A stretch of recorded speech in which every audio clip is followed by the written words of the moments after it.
गुरु प्यारे सात संगत जी, प्रेम से कहना धन निरंकार जी। आशा करती हूँ सतगुरु माता जी की कृपा से आप सभी अच्छे होंगे सात संगत जी। आज मैं आप सभी के लिए एक नई साखी लेकर आई हूँ। सात संगत जी, साखी का शीर्षक है सात संगत जी बुरी आदत। सुनते हैं सात संगत जी।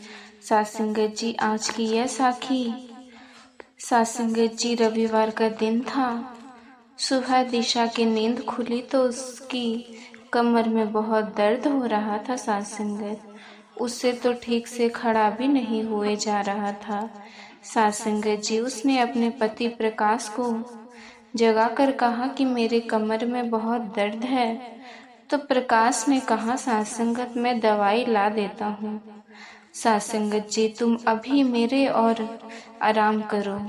सात संगत जी, उसके बाद हाथ मुंह धोकर वो बाहर आया। सात संगत, तो प्रकाश ने देखा कि उसकी माँ नीलम जी पूजा करके चाय के इंतजार में बैठी हुई है। सात संगत, प्रकाश बोला कि माँ, आज दिशा की तबीयत थोड़ी खराब है, चाय तुम ही बना लो। वो कहने लगी कि बहू के होते हुए सुबह सवेरे मैं रसोई में जाऊंगी क्या? अगर वो नहीं जा सकती तो तुम चाय मेरे लिए बना दो।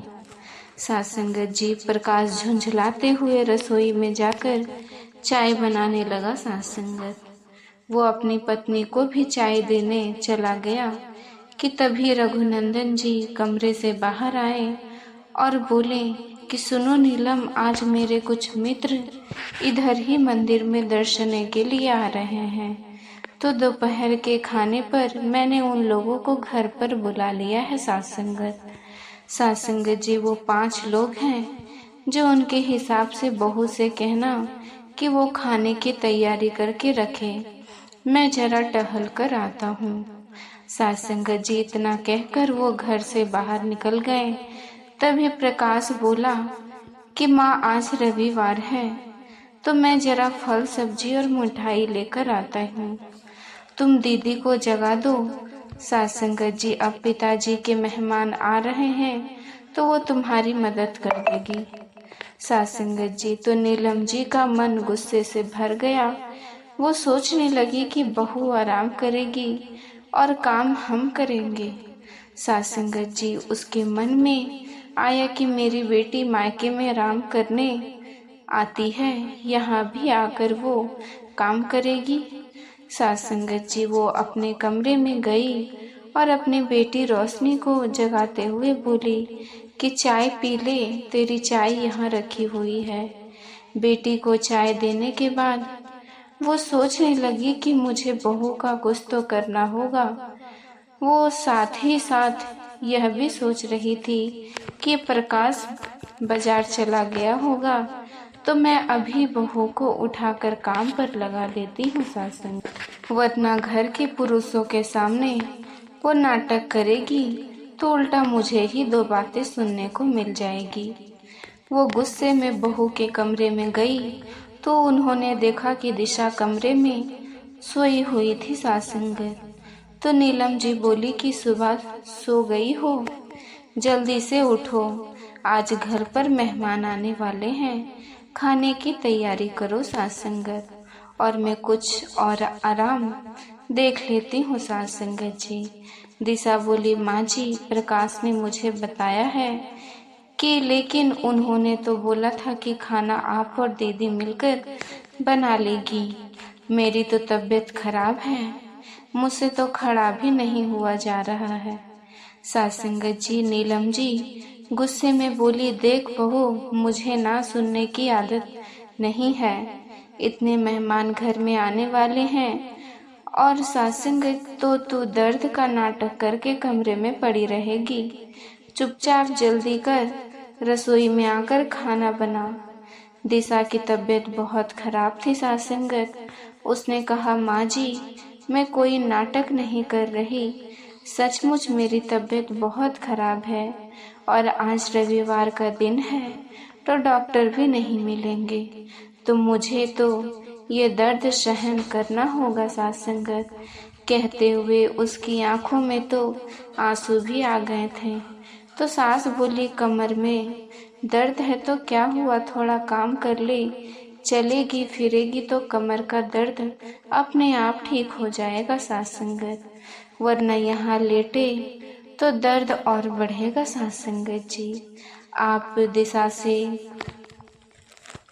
रहा नहीं गया सास संगत। वो बोल पड़ी, माँ जी दीदी के तो सर में दर्द हो जाता है तो आप उन्हें सारा दिन आराम करने को बोलती है, लेकिन आज मेरी कमर में दर्द है तो मुझे काम करने को बोल रही है। ऐसी दोहरी सोच क्यों है सास संगत आपकी माँ जी। तो बहू की ये बात सुनकर नीलम जी सकपका गई सास संगत। तो दिशा बोली कि आपने कुछ दिन पहले ही दीदी की तबीयत खराब की बात सुनी तो आपने 3 दिनों तक उनके घर पर मुझसे खाना बनवा बनवा कर भेजा था। तब तो मैंने आपको कुछ भी नहीं बोला था, लेकिन आज जब मेरी तबीयत खराब है और आज तो दीदी भी यहाँ है तो आप उनसे मेरी मदद करने क्यों नहीं बोल रही। सास संगत जी, अगर एक भाभी अपनी ननद के बीमार पड़ने पर उसकी मदद कर सकती है तो क्या ननद का फर्ज नहीं बनता कि वो भाभी के बीमार होने पर भाभी की मदद कर दे। लेकिन खैर सास संगत जी, आपको तो लगता ही नहीं है कि मुझे दर्द सच में हो रहा है। अब मैं दर्द आपको कैसे दिखाऊं, वो अभी हो रही है। सास संगत जी, तभी प्रकाश अपने कमरे के बाथरूम से बाहर निकला। प्रकाश को कमरे में देखकर नीलम जी तो हैरान हो गई सास संगत। वो बोली, तू तो बाजार चला गया था ना, अब घर पर क्या कर रहा है। प्रकाश बोला, सास संगत मैं बाजार जा ही रहा था माँ, लेकिन आप दिशा से किस तरह से बात कर रही है, क्या परिवार का यही मतलब होता है। माँ, बहू के दुख में कोई साथ ना दे, लेकिन बहू सबके सुख दुख में साथ दे सास संगत जी। माँ, अगर आज इसकी तबीयत खराब है तो क्या आज आप और दीदी मिलकर खाना नहीं बना सकती। अगर यह भी आप लोगों से नहीं होता तो मुझे कह दो, मैं बाहर से खाना ले आऊँगा। सास संगत जी, लेकिन कम से कम दिशा को आराम करने दो, परेशान मत करो। सास संगत जी, नीलम जी गुस्से में बड़बड़ाई और कहने लगी, अच्छा मैं तेरी पत्नी को परेशान कर रही हूँ। बड़ा आया पत्नी के पक्ष लेने वाला। तभी पीछे से कमरे में आ रहे रघुनंदन जी बोले, सास संगत अच्छा, इसका मतलब पत्नी का ध्यान रखना गलत बात होती है। मैं ही पागल था जो अपने परिवार वालों के सामने हमेशा मैं तुम्हारा पक्ष लेता था। सास संगत, तुम्हें बीमार पड़ने पर मैं तुम्हें आराम देने के लिए अपने पूरे परिवार से लड़ जाता था। तब तो तुम्हें मुझ पर गर्व होता था कि मैं कितना अच्छा पति हूँ। अब सास संगत, मैं तुम्हारे बारे में सोचता हूँ तो आज जब तुम्हारा बेटा एक पति के रूप में अपनी पत्नी के लिए सोच रहा था तो वो तुम्हारी गलत क्यों लग रहा है। सास संगत जी, अब तो नीलम जी पति के आगे कुछ बोल नहीं रही थी। प्रकाश बोला, पिताजी रहने दीजिए, मैं खाना बाहर से ले आऊँगा। तब नीलम जी धीरे से बोली, नहीं बेटा, तेरे पिताजी को बाहर का खाना अच्छा नहीं लगता, ऊपर से मेहमान आ रहे हैं, उन्हें भी अच्छा नहीं लगेगा कि घर में इतनी औरतों के होते हुए खाना बाहर से आया। सास संगत, तो सास संगत जी, तू बहू को आराम करने दे, मैं और तेरी बहन मिलकर रसोई संभाल लेंगे। सास संगत जी, इतना कहकर वो कमरे से बाहर निकल गई। आज उन्हें समझ में आ गया कि जिन हालातों से होकर वो गुजरी है, उन्हीं हालातों से अब उनकी बहू गुजर रही है। सास संगत, तो अगर वो बहू के साथ गलत करेगी तो उनके पति भी चुप नहीं रहेंगे। सास संगत, क्योंकि एक समय पर उन्होंने भी अपनी पत्नी के आराम और खाने पीने का ध्यान रखने के लिए अपने घर वालों से लड़ाई भी लड़ी थी। सास संगत, तो अगर अब वो बहू के साथ यही सब करेगी तो उनके पति और बेटे को ये बर्दाश्त नहीं होगा। सास संगत, इसीलिए वो कमरे में आई और सास संगत जी उस समय नीलम जी कि बेटी और फोन में कुछ देख रही थी सत्संग। तो बोली, चल बेटा, आज तेरी भाभी की तबीयत खराब है, हम मिलकर खाना बनाते हैं। तो उनकी बेटी रोशनी बोल पड़ी, माँ, भाभी दर्द का बहाना बना रही है क्या? तो सत्संगत जी, नीलम जी गुस्से में बोल पड़ी, देख रोशनी, मुझे भी पता है कि तू भी कोई बाहर बीमारी नहीं थी सत्संगत जी। मैंने खुद उसी दिन तुझे बाजार में बच्चों के साथ घूमते हुए देखा था। अगर तू बीमार थी तो तू बच्चों के साथ बाजार में क्या कर रही थी? सत्संगत, फिर भी मैंने तुझे कुछ नहीं कहा, न मैंने सोचा कि चलो बेटी की सुविधा के लिए जितना आराम दे सकती हूँ उसे करने देती हूँ। अगर तू बहाने मारकर अपना आराम ढूंढ सकती है तो बहू की तबीयत अगर सच में खराब है तो हम उसे आराम क्यों नहीं दे सकते हैं सत्संगत। माँ की फटकार सुनकर अब तो रोशनी चुप हो गई। वो धीरे से बोली, माँ, उस दिन मैंने बच्चों को वादा कर दिया था कि रविवार की छुट्टी है, उन्हें घुमाने के लिए ले जाऊंगी सत्संगत। बाजार भी जाएंगे। अचानक से घर में मेरी सास की कुछ सहेलियां आ गई और खाना भी ज़्यादा बनाना था, इसीलिए मैंने तुम्हें कहा कि मेरी तबीयत ठीक नहीं है सत्संगत जी। भाभी से खाना बनवा कर भेज दो और मैं दवाई लेने बहाने बच्चों को बाहर घुमाने ले गई सत्संगत। इतना कहकर वो चुप हो गई। तो माँ बोली, इस तरह आगे और कभी झूठ मत बोलना, ऐसा काम मत करना, वरना अगर सच में कभी मदद की जरूरत पड़ेगी तब तेरी कोई मदद नहीं करेगा। और जब जल्दी से उठकर रसोई में मेरी मदद कर। रोशनी चुपचाप उठकर सर उठाकर माँ के साथ रसोई में मदद करने चली गई सत्संगत जी।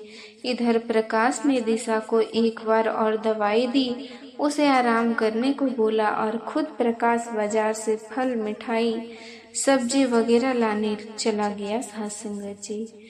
बिस्तर पर आराम कर रही दिशा का मन भर आया। उसने सोचा कि अगर आज मेरे ससुर जी और पति ने मेरा साथ न दिया होता तो मेरी सास ने तो मुझे रसोई में खड़े सत्संगत जी करवा कर काम ही करवाना था सत्संगत जी रसोई से आ रही आवाज़ें की और खाने की खुशबू को सुनकर सत्संगत उसके मन में राहत मिली और उसने सोचा कि चलो आज कम से कम मेरी तकलीफ में मुझे सत्संगत जी बना बनाया खाना खाने को तो मिलेगा। सत्संगत जी, परिवार में हमें सभी के दर्दों को और ज़रूरतों को बराबरी से समझना चाहिए। रिश्ते में भेदभाव और दोहरी सोच सिर्फ दूरियां बढ़ाती है सत्संगत जी। सच्चा अपनापन तो तभी दिखता है जब हम एक दूसरे के दुख में साथ खड़े हो। झूठ से हासिल किया गया सत्संगत जी राम अंत में शर्म और पछतावे का कारण ही बनता है। समझदारी और संवेदनशीलता ही एक मजबूत और सुखद परिवार की नींव बनती है सत्संगत। तो सत्संगत जी, अगर आज की यह साखी आप सभी को अच्छी लगी हो तो वीडियो को लाइक शेयर जरूर करिएगा सत्संगत जी। आप सभी से फिर से मुलाकात होगी सत्संगत जी। तब तक के लिए आप सभी खुश रहिए, सेवा सिमरन सत्संग कीजिए, सतगुरु माता जी के चरणों से जुड़े रहिए। सत्संगत जी, बड़े प्यार से कहना, धन निरंकार जी।